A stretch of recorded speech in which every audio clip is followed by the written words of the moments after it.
Hey guys, welcome back to the channel. Today I have my friend back on it one more time. Introduce yourself, sir. Nick.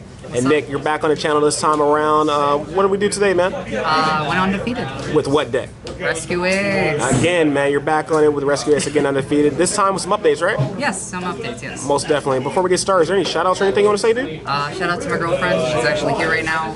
Love her. She's awesome. She always supports me. She even stays here and helps out with the shop while I'm here playing.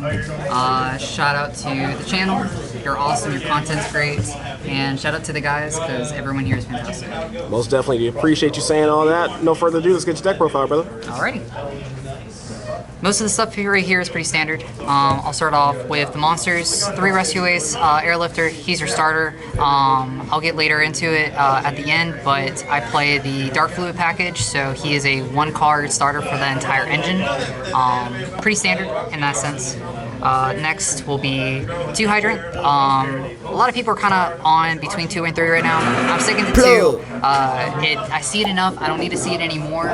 It's not really a starter in itself, but if you see other Rescue Ace cards with it, it could become something more. Next is what most people are running. 2 Turbulence, 2 Preventer. They're the big boys. You don't need any more than them, and you don't need any less. Most of the time, going into Game 2, Game 3, I side out 1 Turbulence because you only really need 1. If he goes off, you're fine. And most of the time he doesn't really get banished. And luckily Cashier doesn't exist anymore, so he's not getting banished face down. Most definitely. Next is kind of the controversial pick right now. I run 3 Impulse. So a lot of people were kind of between flip-flopping between 1 and 3, sometimes even 2. I was in the same boat, but with how the current meta is right now, 3 is the way to go. If you're going first, he's just extra gas. Or if you're going second, he's just insane engine, and then if you're going first, you just side him out. You don't need him. Lastly is Fire Engine. Generally you summon Impulse, but if you have him in hand and you special something else, he specials himself. He just kind of extends. Next, I'll go into the next engine, the Giga Bell Stars. So they are what most people were kind of needing for this deck, was just another way to get to Hydrant, and she does exactly that. She can special summon herself by discarding a card, doesn't really matter, and then she can set the next spell, Sinful Spoils. Snake Eye, you can tribute, not really tribute, you send 1 face-up card you control, and then special summon a level 1 fire monster, which is Hydrant. Lastly, 3 Wanteds. That's the card that allows you to get into the Witch. You do this during draw phase, and you can avoid getting drolled. Next, I'll go into the Rescue Ace spells. 3 Emergency. This is really standard.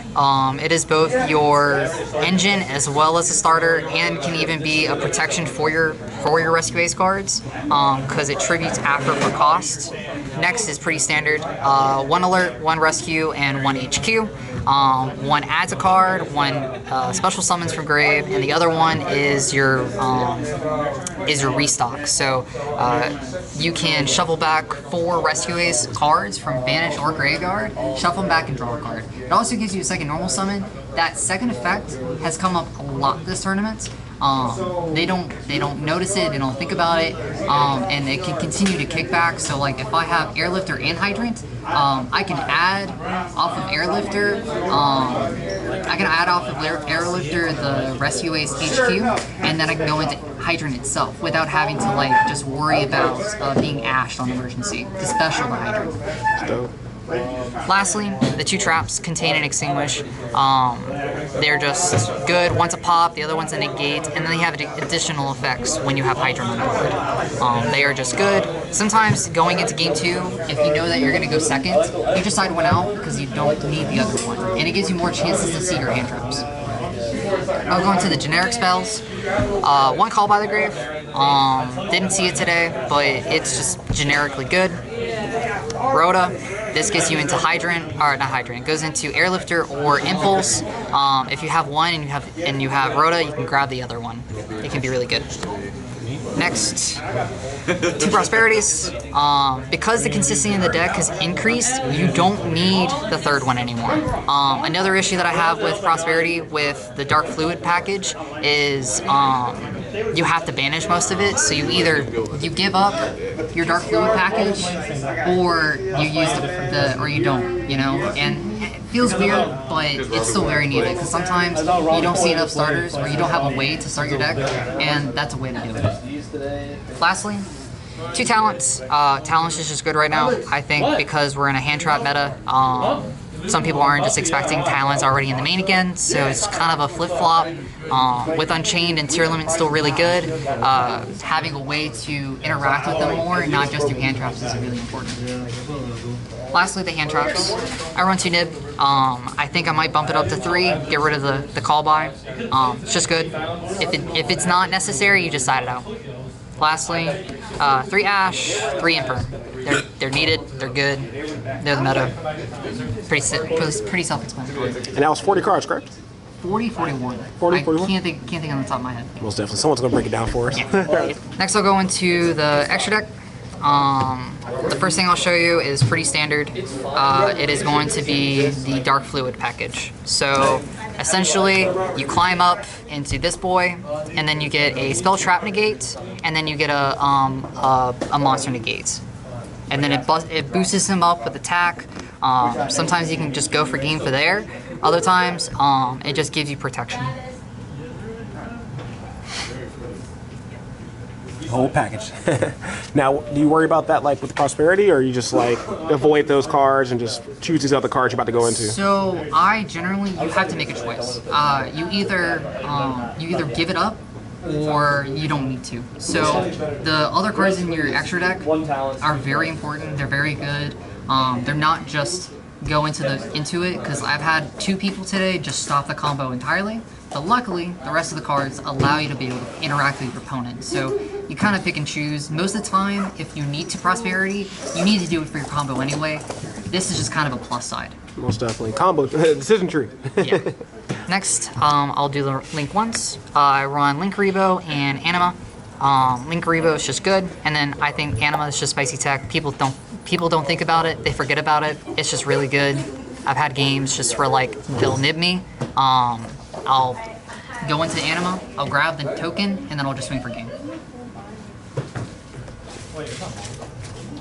Next, I'll do some of the Link 2s. I run Hida, IP, and then the new boy, new girl, Little Knight.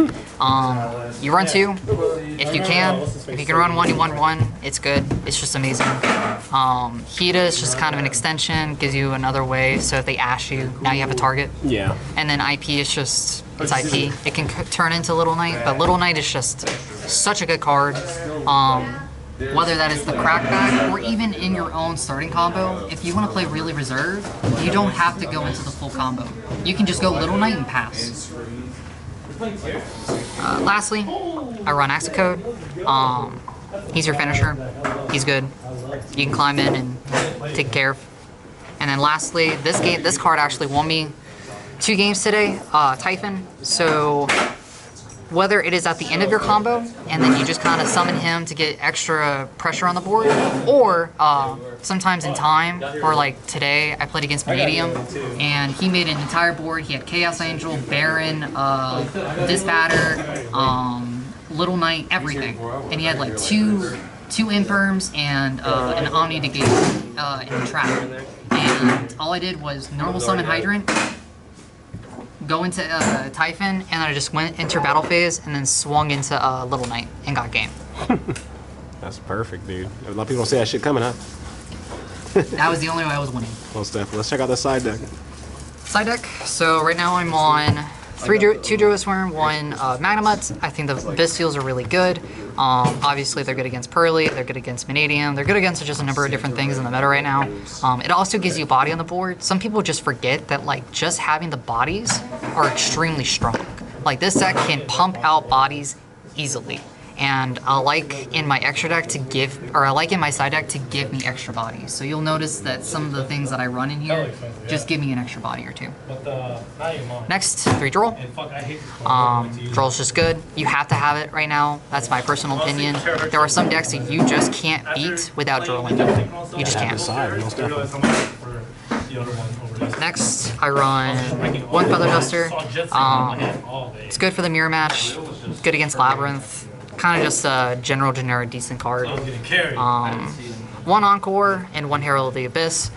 If I had another Encore, I'd play another Encore. But this is for Pearly. You have to have an answer to the Noir. Otherwise, you're not going to be able to break over it. The Heal spell that they have also just hard counters this deck because you cannot target any of the babies or any of their Pearly monsters. If they summon it that turn, which is just stupid. Yeah, it's disgusting. It's dumb tower.